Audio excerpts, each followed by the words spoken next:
August 1997. William and Harry were enjoying their summer holiday with Prince Charles at Balmoral, the Queen's Scottish retreat. Royal homes and estates are part of the heritage they share with Charles and the royal family. Even before their parents' divorce, they had grown accustomed to separate times with their father and mother. Now they were looking forward to seeing her again, but within days, their lives would be altered forever by her tragic death.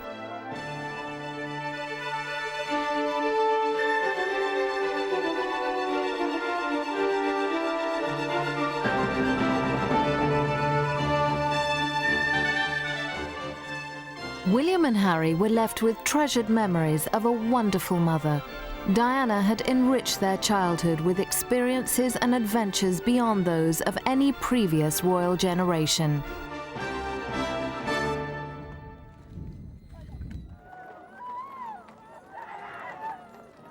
The world mourned her passing with an unprecedented outpouring of grief. Millions of comforting tributes helped give William and Harry the courage to face the ordeal of her funeral. Diana's brave young princes walked with pride and dignity behind her coffin on its solemn passage to Westminster Abbey. It was their own decision.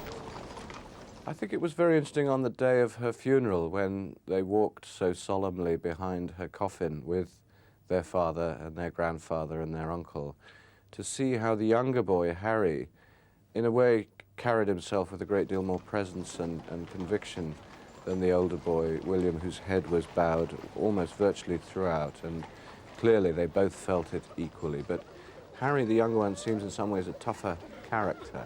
Also, interestingly, she was very consciously training up Harry, the younger one, as a sort of support system for his brother, because she knew from what she'd seen and herself lived through that life was actually going to be tougher for William. He was going to be the one in the focus the whole time. It would be quite tough for Harry, but he wasn't centre stage. And touchingly, they're very close, those two boys, and I think one thing their mother had achieved, although her work was interrupted, was to make them a mutual bonding, that be able to help each other out in situations like that in the future. Her children's flowers reminded the watching world of their dreadful loss. There would be no more whitewater rides, trips to theme parks, or holidays in exotic locations. Diana had refused to bring up her sons hidden away in palace nurseries and schoolrooms. She had opened up for them a world unseen by earlier royal children. On visits like this to Niagara Falls, they saw, learned, and explored as Diana prepared them for the duties their royal birth would demand in adult life.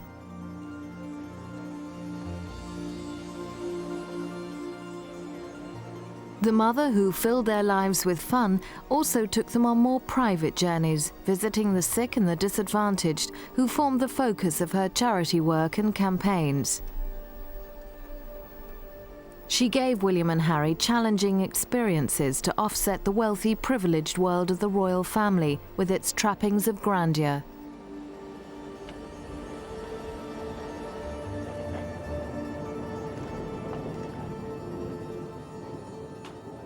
Diana was the most tactile and demonstrative of royal mothers. She missed her sons badly when foreign tours kept them apart.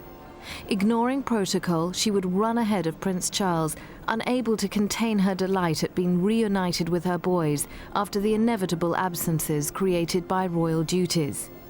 She once said, "We have an obligation to care for our children, to encourage and guide, nourish and nurture, and to listen with love to their needs in ways which clearly show our children that we value them.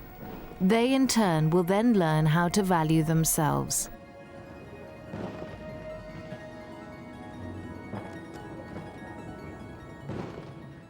Charles, too, believed in showing warmth and affection to the children, often publicly. His childhood had been blighted by too many parental absences and by a too rigid and formal nursery schedule. Charles and Diana's obvious love for their boys was not enough to keep the family together. However, the love they received from both parents in the past may prove a sound basis for emotional stability now their mother is gone.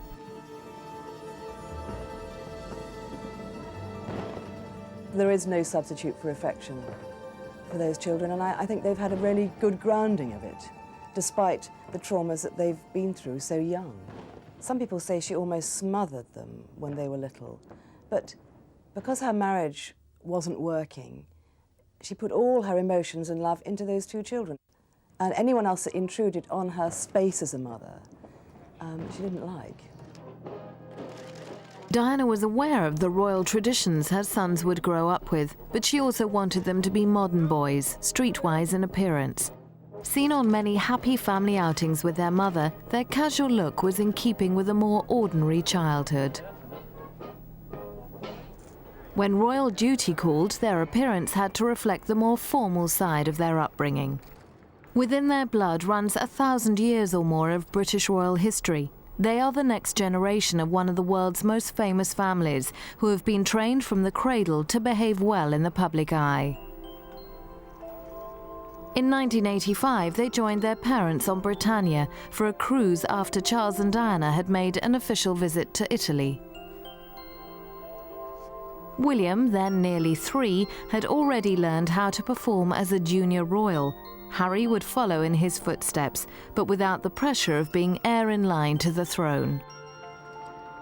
Charles used to have a bath with William. There's one lovely story that Diana told about she couldn't find them anywhere, and eventually she went in the bathroom and there they were with all these enormous bubbles everywhere, sort of singing and playing. Charles is like a new man father. I mean, Betty Parsons, who was the midwife who helped Diana with all her prenatal exercises, also used to talk to Prince Charles, and she gave him a book called The Expectant Father, which he devoured. So he was really, really interested and keen, and in fact, so much so it used to irritate Diana. She used to say anyone would think he was having the baby, not me. Prince William was born on June the 21st, 1982, less than a year after his parents' wedding. Diana was almost 21. His christening in the ornate setting of Buckingham Palace underlined his special position. Diana's natural reaction to calming her agitated son showed her gentle, caring attitude to motherhood. This was not the way of the Windsors, who had usually passed crying babies to their nannies. William's christening was held on the Queen Mother's 82nd birthday to show the link between the 4 royal generations. William was the first royal baby to accompany his parents on a major tour. In April 1983, he went to Australia, where he stayed on a special base with his nanny Barbara Barnes, while Charles and Diana undertook an intensive program of duties. Well, according to Diana, it was because the Australian Prime Minister invited her to bring her child along, and she thought that was a wonderful idea, and so did Prince Charles, and so did the Queen, so they took him along. I mean, he wasn't with them all the time.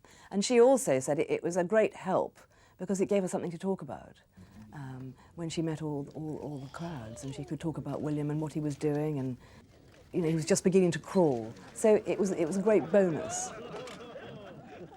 At first, William didn't mind the photo calls that marked the milestones of his infancy.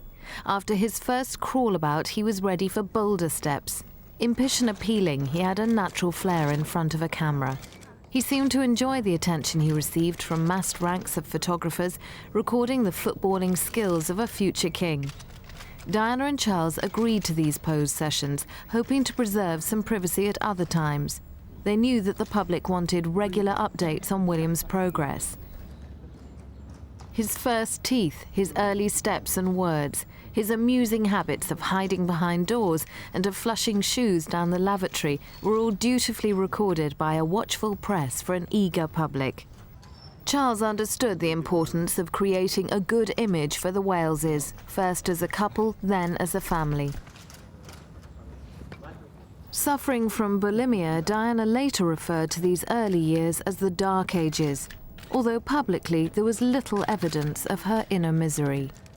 In the early years of their marriage, I constantly saw the prince patting Diana, encouraging her, whispering in her ear, telling her she was doing a great job, you know, patting her on the bottom and looking at her. They'd look at each other the way lovers do and laugh and smile at each other, you know, always gazing into each other's eyes. There's no doubt about it. They were a great couple in the beginning.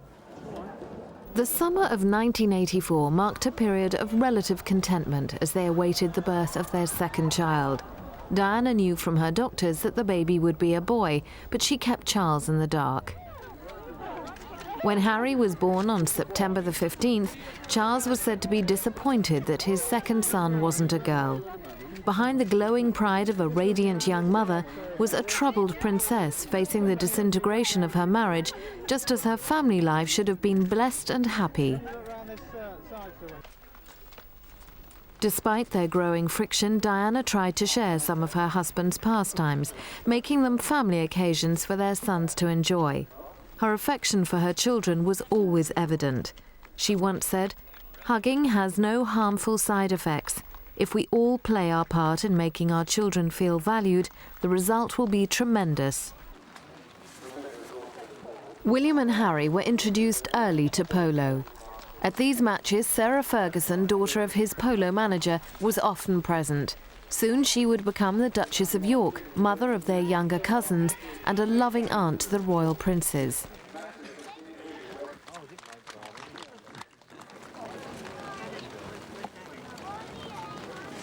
William and Harry can look back on many happy times they spent with her and Diana. She may offer a special comfort to them in sharing memories of those lost days. Summers also meant holidays with the Spanish royal family at their Majorcan retreat. The Wales family went there from 1986 to 1988, when Charles and Diana were putting on a show of togetherness to disguise their separate lives and their separate loves. Going to Majorca and missing part of the Balmoral break had been Charles's idea. Although King Juan Carlos and Queen Sofia and their family were warm and hospitable, Diana felt ill at ease. Parental tensions were running high, but the young princes were already adjusting to their situation and their exalted position, where they were constantly photographed and commented on. William and Harry were growing into well-behaved youngsters who knew that princes were expected to be perfect in public. All the royal children have the most perfect manners. Partly because they have the best choice of nannies to start with. And William, when he was a little boy, I remember Barbara Barnes saying, he used to open doors for women and say sir to gentlemen. That's when he was 8 years old, for goodness sake.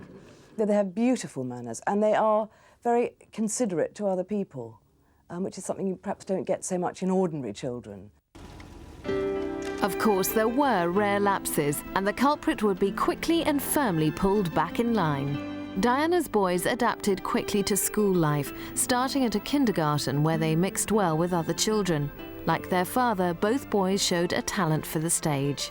They were allowed to play on Granny's fire engine at Sandringham, in their best clothes. The boys were at ease with their father, even when he was nursing a painful broken arm. There were many endearing moments when Charles welcomed their company and their inquisitiveness. Harry's parents felt that second-born should never mean second best, and Diana called him a complete joy. While William was more tuned into Diana's wavelength, Harry was always very close to Charles.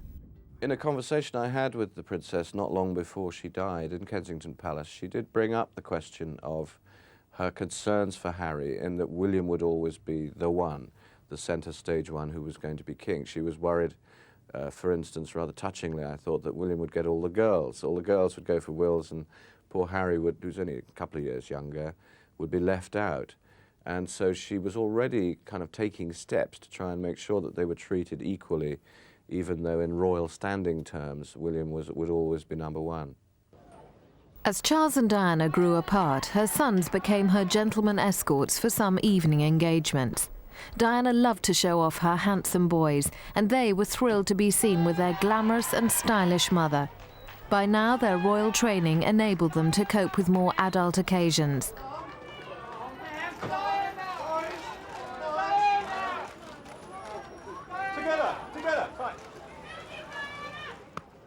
Every year, the boys were on display with their royal relatives on the palace balcony to celebrate the Queen's official birthday. The Yorks' first child, Beatrice, enjoyed playing with her cousin Harry. Together with her younger sister Eugenie, they became substitute daughters for Diana.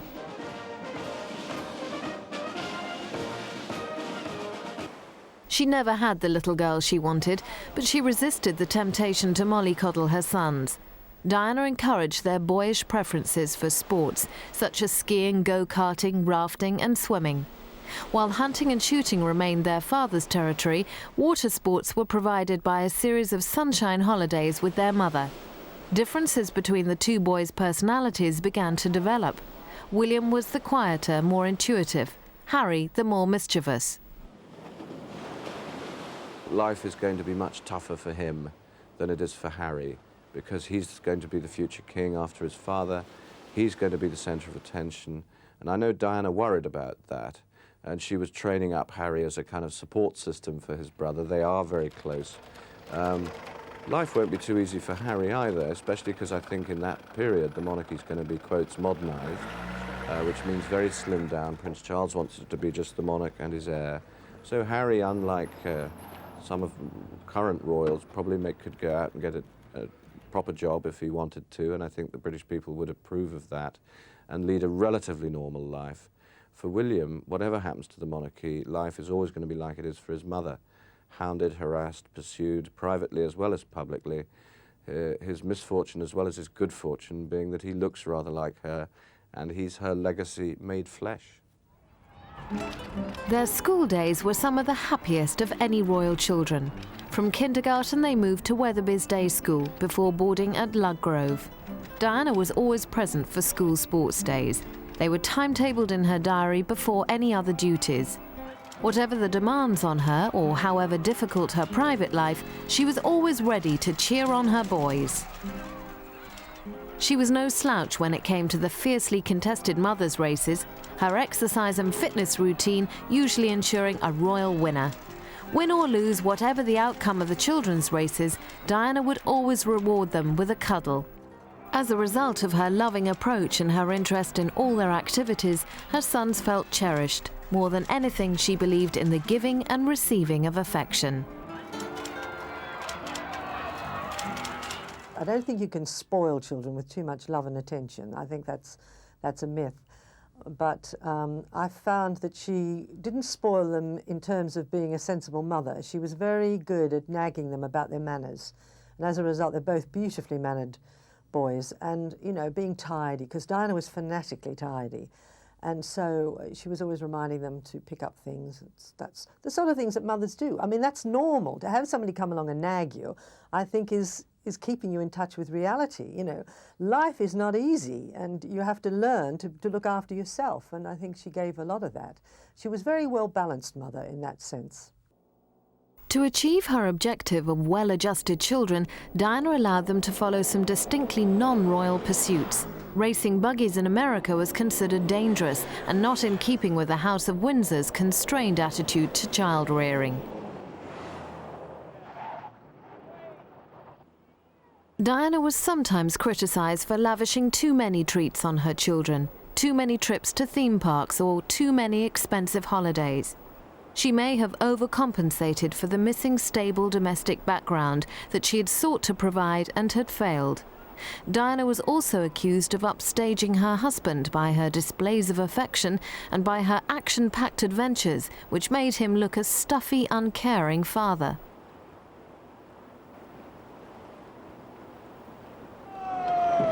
These sort of activities were good training for the family firm, as older members privately call the royal family. With the Queen Mother, their great-grandmother, William and Harry behave according to royal tradition. She is a consummate performer, never revealing a trace of her true feelings in public. Diana was wary of the Queen Mother and thought that she exercised too much influence over Charles. However, there were times Diana could not avoid her and had to make polite conversation. The Queen had insisted on taking Harry in hand. His early liveliness was curbed and he was quietly groomed for his eventual role. He soon formed a close relationship with the Queen and also with Prince Philip, gentler and kinder with his grandchildren than with his own children. At Christmas and Easter, the Queen wanted her immediate family around her to celebrate those special days. The Queen's always played a very important role with William, and Diana told me that William gets on very well with his grandmother, and she was delighted about that. And for the past few years, the Queen has been having tea with William on a Sunday, you know, because he just has to go across the bridge from Eton. So he'll go round to Windsor Castle with his detective, and when he walks in the room, her face lights up and they sit down and they chat about this and that. And she tells him what she's been doing and who she's met. And he tells her, now this is a tradition. that the monarch passes down, you know, through the generations, her wisdom. And there was a time when the Queen hardly saw William, so she's delighted to have formed this bond with him. And surprisingly enough, Prince Philip is very close to William too. So he has the great support of his grandparents. Those family gatherings helped build what Diana called platforms of mutual affection, which will help William and Harry through the inevitable feelings of bereavement and what might have been. The royal family will have to cope with anguish and despair, which may return when triggered by places and events. The boys may turn to their older cousins, Princess Anne's children, Peter and Zara Phillips, who loved their Aunt Diana and also have happy memories of her good humour and her kind heart. But Peter and Zara are different. Much further down the line of succession, they will be allowed to have freedom in their choice of careers, while William and Harry have a narrower path ahead. Their mother, who was such a dynamic force in their lives, had tried to raise her sons in an imaginative way for a new millennium and a new style of monarchy. She wanted them to feel a sense of unity with ordinary people. Now her work will have to be completed by the family she sought to change.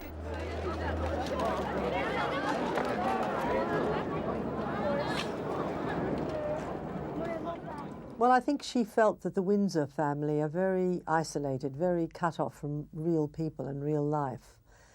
And she's right, they are. You know, how often do you see Prince Charles in a supermarket? Does he know the price of a pint of milk? I'm sure he doesn't. And probably doesn't even know how to put petrol in his own car. So she was determined that her boys would not grow up like that. She wanted to keep their feet on the ground.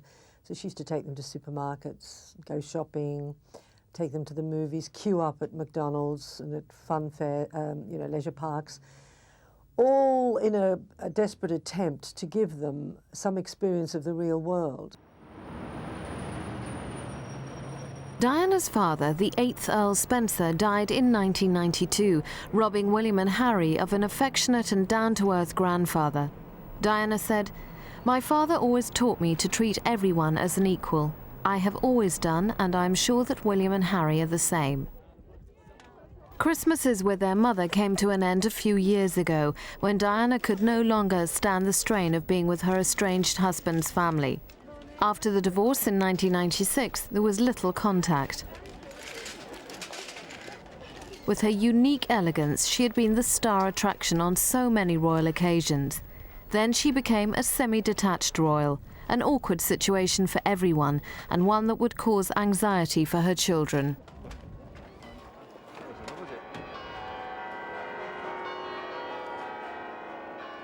Yet it was Diana who instilled much of the basic royal training into her sons. The royal family benefited from her huge popularity, which was also being passed on to William and Harry.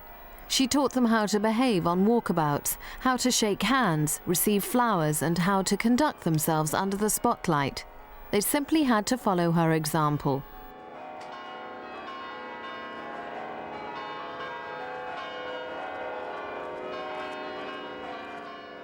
Impressing the Commonwealth, such as on this visit to Canada, was all part of the job.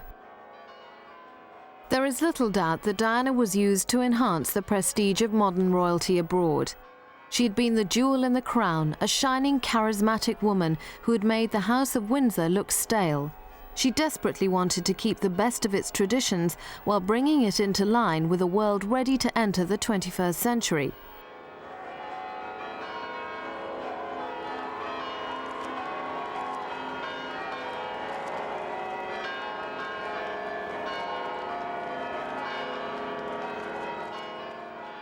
Diana was grooming her two boys through contact with the crowds who turned out in their thousands to see them. There may have been an element of rivalry with Charles, who never shared the easy rapport his wife did with the public.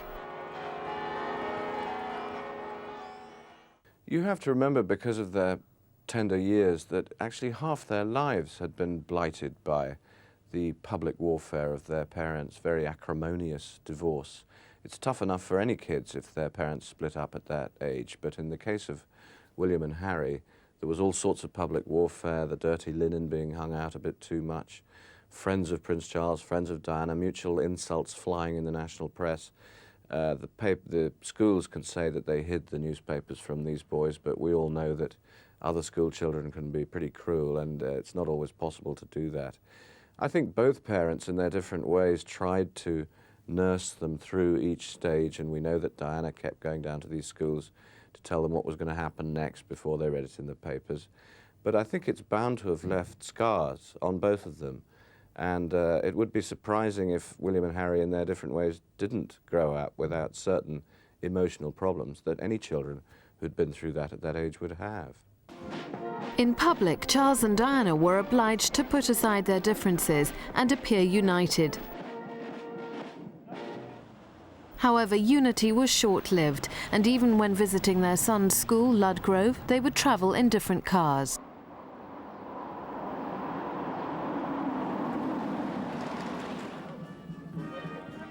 Charles's admission of his affair with Camilla Parker Bowles placed the issue in the public domain. Their relationship may still affect the future of the monarchy.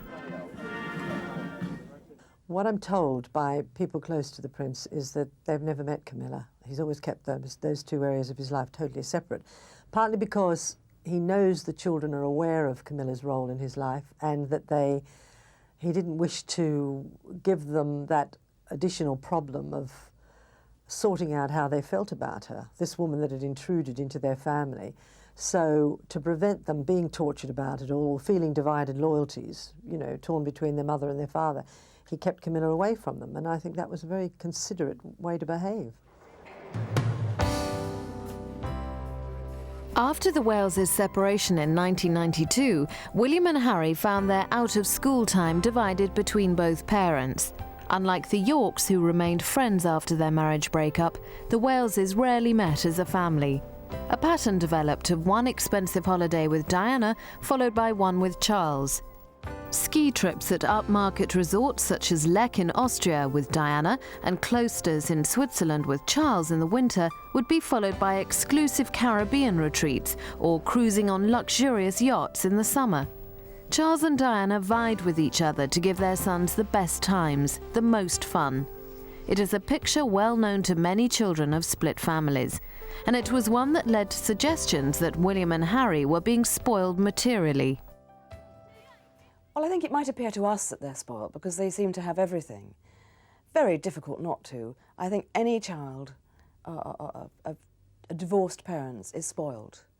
You can't help it because the father gives them one thing and the mother gives them another, and it sort of almost subconsciously can become a competition.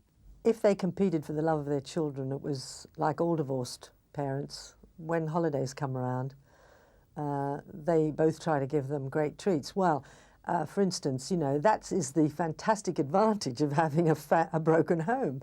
You get 2 lots of presents at Christmas, you get 2 lots of holidays. So it's not all bad, you know. For instance, the last year Diana was alive, the boys went on safari with their father, and shortly afterwards, or around the same time, they went to Barbuda in the Caribbean with their mother. Well, that doesn't sound bad to me. A private holiday, particularly in a ski resort, soon became a press circus with 3 unwilling performers. To keep the peace, the royal party obliged with some controlled performances.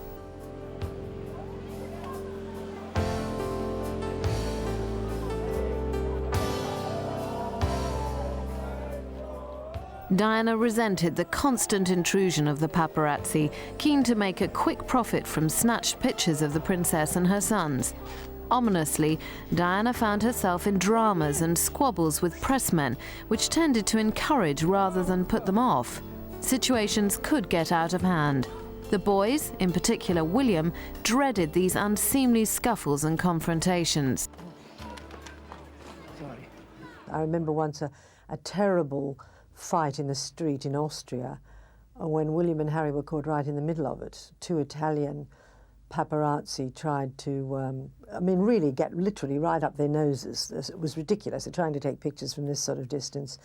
And Diana objected and got very upset, and her policeman rugby tackled one of the photographers to the ground. Well, the 2 boys were standing there watching all this, and they became very concerned, and Diana had to hurry them away back to their hotel. And that was the sort of incident that I don't think they should have witnessed. They shouldn't have seen that. I mean, you can't plan when paparazzi are going to pop out of the woodwork and photograph you, but I think if Diana had taken it very calmly and kept walking, or, you know, stopped and let them get a picture, it would have been a lot easier on the children than having this big confrontation in the street.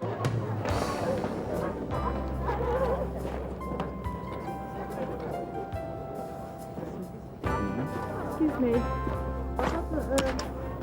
Could I ask you to respect my children's space? Yes, sir. Because I brought the children out here for a holiday. We've had 15 cameras following us today. As a parent, I want to protect the children. The effect on the boys was different. Harry was less troubled, but he refused to cooperate with the cameras if he sensed William was disturbed.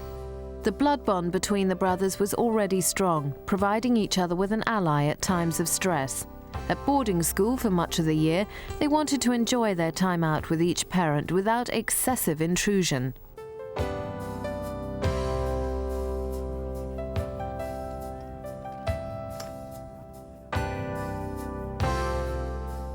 William began hiding his face in his hands. He was no longer the little boy who readily played at photo calls, but an anxious teenager needing space and privacy.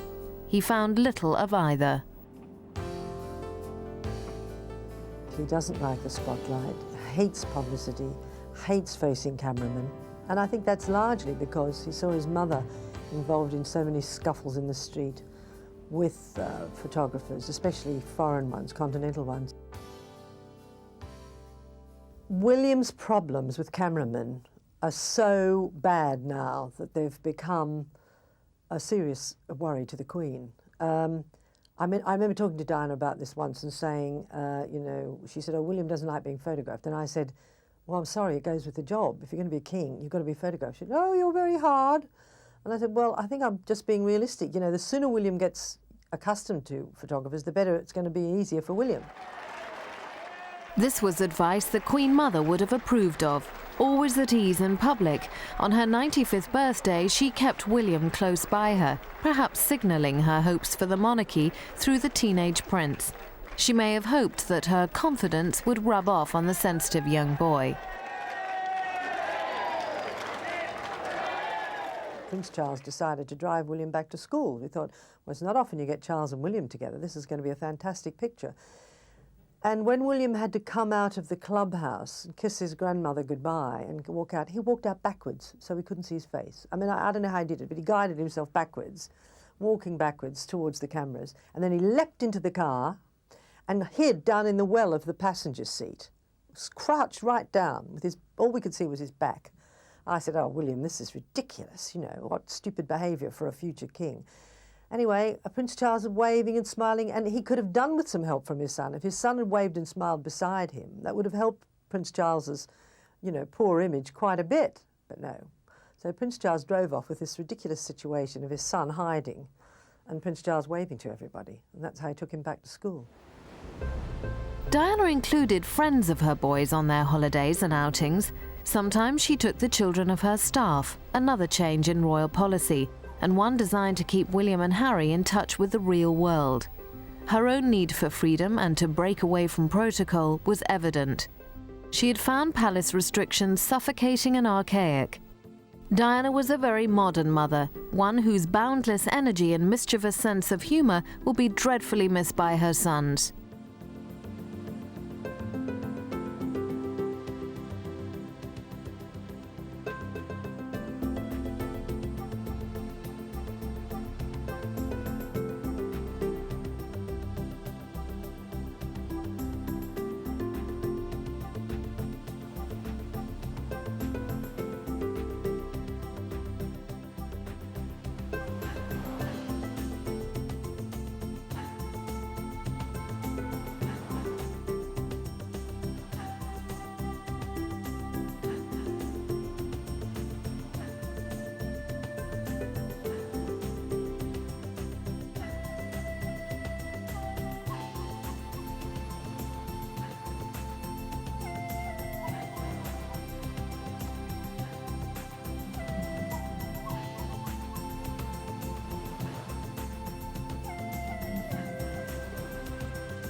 Their young cousins may be an important part in bringing the much-needed element of fun back into William and Harry's lives.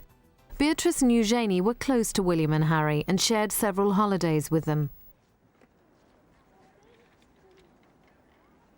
On this unique occasion, William felt relaxed enough to answer questions, with his brother and cousins giving them moral support, responding to inquiries about their standards of skiing.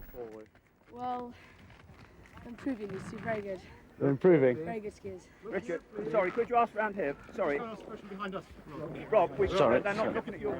William, do you hope to have a ski together at some stage? Yes, it'll be good fun. It'll be very good. Enjoy it.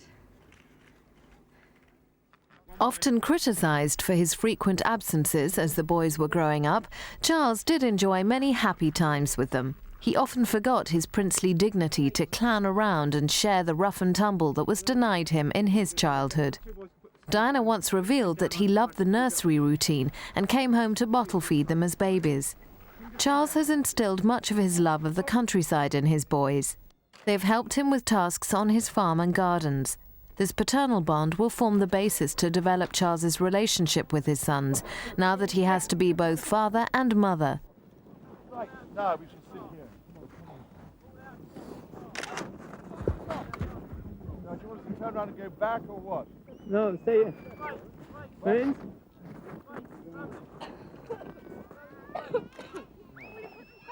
There will still be times when the boys need the guiding feminine touch of an elder sister figure rather than a mother substitute. Charles's friend Tiggy Leg Burke, who comforted them in the terrible days after Diana's death, may provide a gentle female influence to guide them into adult life. William joined Eton College in 1995. It's now a kinder, more supportive school than in days gone by. Charles and Diana were in complete harmony over their sons' schools. Charles chose Eton because he had hated his own school, Gordonston, so much. Eton College was also a place where generations of Diana's family had been educated. It also allows William easy access to nearby Windsor Castle, where the Queen often spends her weekends. William is exactly like his father, very reserved, very thoughtful, conscientious. You know, he even sounds like his father now that his voice is broken. You'd swear you're listening to Charles. So, you know, he looks like his mother, but he's his father's son. Harry doesn't suffer so much. Harry's rather thick-skinned. He's very like his mother. He quite revels in the spotlight and makes jokes about it. He's got exactly his mother's personality. He's very exuberant, very lively, fun-loving. Nothing phases Harry. Diana often took the leading role with her elder son. She was guiding him towards his destiny as king. She wanted the monarchy to survive, modernised and in touch with its people, for William to take the throne in adult life. She believed she would never be queen and doubted that Charles would become king. She poured her hopes and ambitions into William. He was, you know, barely 10 years old when she started revealing how she felt in front of him. And I think as a result, William's matured very fast. He's much more mature than most boys of 15. But that's also perhaps because of the daunting burden that lies ahead of him, the monarchy. And when you're 15, you might want to be a rock star or a nuclear physicist. You don't want your life mapped out for you. Kids of that age want to feel free. All their school friends are talking about, you know, I'm going to backpack around Africa or something, and he doesn't have that choice. It's very sad. I've heard Prince Charles talk about how awful it is to have your whole life mapped out for you, and I know William's a very sensitive boy, and he'll have absorbed a lot of that and think, well, I've got the same fate awaits me, sitting around waiting for my parent to die so I can become king. Who wants that? You know, it doesn't seem like a real job. Eton's elitist image belies the fact that it is now a modern school. William's schoolmates are drawn from a wide section of society. They will choose their careers. His was prescribed by his birth. I think one of the effects of him becoming much closer to his father and perhaps spending much more time with his royal grandparents is that William will be instilled with the same sense of duty that Charles was in his youth and will begin to take the duties very seriously, which is important because you occasionally wonder in a modern age in which we live with a Prime Minister who's pledged to modernise and change Britain, shed the past, shed ceremonial a bit, do unthinkable things, whether William, given that all he's been through, might say in the next few years, who needs this? The people don't seem to want us anymore. We're going into Europe. What's the monarchy's role? It would be very human, and people would understand if he said, I don't think I want to do this. In January 1997, Harry went skiing with Charles, while William preferred to stay out of sight with his grandparents in the peaceful sanctuary of Sandringham. Second-born sons have become monarchs, notably George V and George VI this century. Although history often repeats itself, Charles and Diana wanted Harry raised as a support to his brother. Diana felt that William will come to the throne earlier than many expect. William is being groomed for his burden, while Harry can have more freedom ahead of him. Thank you. All right. Thank you very much. Thank you, sir. Thank you, Harry. Thank you. Well, I hope that Harry is left alone by the press to explore life a bit during his youth and early years, and perhaps not to perform the traditional royal role of launching ships and unveiling plaques and living off the state and being a bit miserable, living in the goldfish bowl with strains on whatever marriage he makes. Maybe he could just go out and get a proper job. William's confirmation in March 1997 was the last occasion the Waleses were together publicly as a family. His proud mother had already taken him to the threshold of adulthood. Through her, he had grown wise beyond his years. I've heard it said that when she went down to see him at Eton and he heard the scrunch of the tyres on the gravel, he thought, oh God, because she always brought problems with her. She would want to share with him the fact that she was doing that Panorama interview, for instance, or something that she knew was coming up in the newspapers, and it was generally bad news, and I think that was quite tough on William. Harry was really too young, perhaps, to be included in some of that. By the end of her life, the unexpected end of her life, William did seem to have become a kind of senior advisor to his mother. Various big decisions, she told us, were down to him. The decision to surrender her title of Royal Highness without too much fuss, and of course we all thought he'd give it back to her when he became king. Apparently the decision to sell those frocks at auction at Sotheby's in New York this summer was his idea. She credited him with that in the foreword to the manual, the brochure for those frocks. Things like that. And he was still very young, really, to be doing things like that. Maybe it made him mature beyond his years. Maybe it just burdened him with a bit more to worry about than most mid-teenagers already have. Diana took her sons to the royal tournament in London, part of the traditions and pageantry of the House of Windsor. Their friends went too. Diana encouraged friendship. She felt it was vital to have trusted companions. She would have wanted her beloved boys to find the lasting happiness that had eluded her. But who could compete with such a beautiful, loving mother? I know he likes blondes. He's always had a yen for blondes, just like his father. So, you know, it's going to be tough, isn't it? I mean, most boys like to get a girl just like their mother was. But for William, is there another girl out there who's, you know, maybe 12 or 13, 14 today, who's going to grow into somebody who's not only as beautiful as Diana, but as compassionate, as warm, have that magic with ordinary people? So, you know, it could be a long search for poor old William. Let's just hope for both their sakes that those boys are given the freedom to make marriages that really work, find girls that they really care about, who really care about them, who are prepared to put up with all the inconveniences of being royal, as well as the considerable perks and home comforts of being royal, but above all that these marriages don't end in divorce like their parents, like so many royal marriages recently, because of the strains and because of the people in the House of Windsor being so cold to the people that marry into it. I think Diana's left enough with those boys for that not to be true of them. Perhaps there is less pressure on William now without his mother around, although it sounds cruel to say it. But I think he's losing more than he's gained. I mean, he's losing that affection that she gave him, the constant support she gave him. She also treated him like a grown-up, which is what every teenager longs for. She'd ask his advice, say, well, William, what do you think about this? Should I do this or shouldn't I? Now, that is very flattering. And she didn't tell him what to do. I mean, Prince Charles is exactly the same. I've heard this for several years now, that whenever they decide that they're going to go somewhere or do something, or there's going to be a photo call, they say, well, we were thinking of doing this, what do you think, William? And they also ask Harry, and they ask for their input. Childhood's end came with the news of their mother's death. For the rest of their lives, they will have a kaleidoscope of precious recollections of how good it was to be with her on those thrills and spills adventures, to share the daredevil rides, to be hugged and cuddled, to feel her warmth, her laughter. The end of her life created the beginning of another. The Diana phenomenon was born. Diana's legacy lives on in the remarkable effect she had on the spirit of our age. To change the way millions view their world as she did is a gift granted to very few.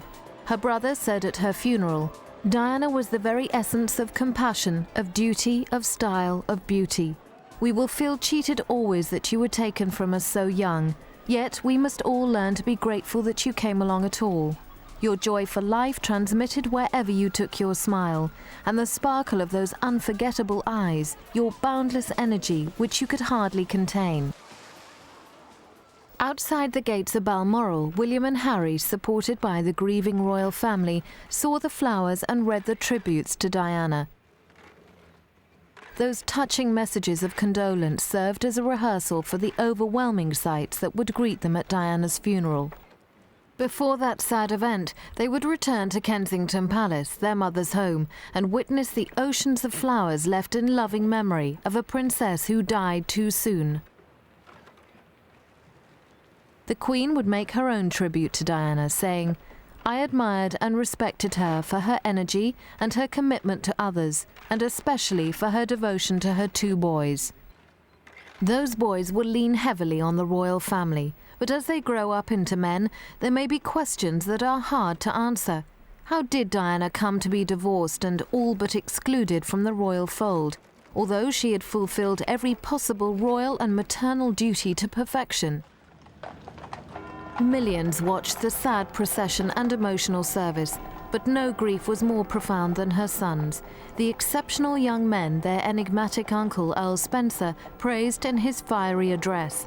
To others she was an English rose, a people's princess, a queen of hearts, an icon, even a saint.